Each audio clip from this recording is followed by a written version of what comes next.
Bonjour, c'est Cali, ravie de vous retrouver pour un tout nouveau DIY et aujourd'hui je vous montre comment réaliser un ingrédient cosmétique bien utile, la teinture fixative maison. Avant de commencer, je t'invite à me suivre sur la chaîne, abonne-toi et active également la cloche pour être sûr de recevoir toutes les notifications. Comme d'habitude, l'intégralité de la recette est disponible sur calibeauty.com. Il s'agit de préparations faites maison que j'affectionne particulièrement et que je fais déjà depuis plus de 15 ans. J'utilise ici 100 g d'alcool à 80 degrés et il est important de conserver ce degré d'alcool pour obtenir une teinture qualitative. Évidemment, ici, le choix de l'alcool est crucial. Il faut qu'il soit neutre en odeur, donc s'il est dénaturé, il faut à tout prix éviter les dénaturations au camphre par exemple. Et si jamais tu as un alcool de type alimentaire à un degré supérieur, ne t'inquiète pas, tu vas pouvoir baisser ce degré toi-même très facilement. Un article est disponible sur le site pour t'expliquer comment faire. J'y ajoute 10 g d'encens au Liban. J'utilise toujours ce type de résine sous forme de poudre fine. C'est beaucoup plus facile à intégrer dans les préparations et je vous invite aussi à le faire pour la teinture. J'ajoute 10 g de résine de benjoin. Et enfin, j'intègre 5 g de feuilles de sauge que j'ai préalablement concassées. Il suffit ensuite de laisser la préparation soigneusement refermée, reposer pendant 15 jours et de secouer le bocal tous les jours.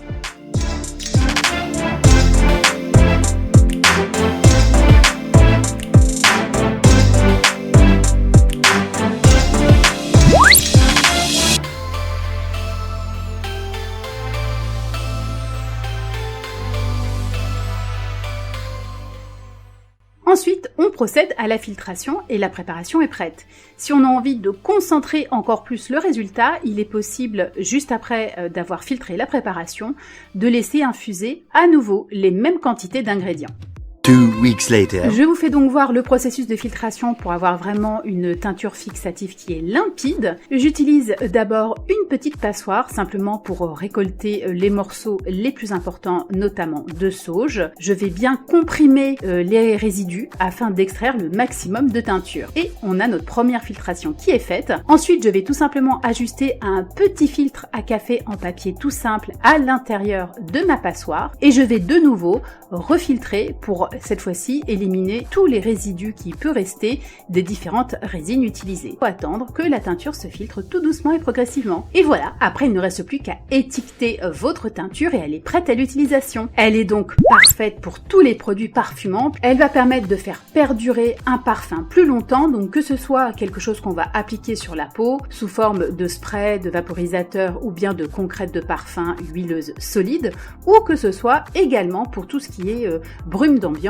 pour la maison. J'en profite pour se signaler, si tu as envie de te familiariser avec l'art de la fabrication de parfums, que tu as un article très détaillé sur le site à ta disposition. À noter aussi que la préparation telle qu'elle a une odeur délicieuse, donc vous pouvez aussi l'utiliser tout simplement comme ajout parfumant dans vos préparations cosmétiques. Et évidemment, c'est complètement auto-conservé, il n'y a rien besoin de rajouter. J'espère que cette toute nouvelle idée d'ingrédients fait maison t'a plu. Si tel est le cas, fais-le moi savoir. Laisse-moi toutes tes impressions en commentaire. Bien sûr, soutiens mon travail en likant la vidéo. Je t'invite aussi, si tu ne l'as pas encore fait, à aller voir sur le site directement mes ouvrages qui sont disponibles au format d'e-book en téléchargement.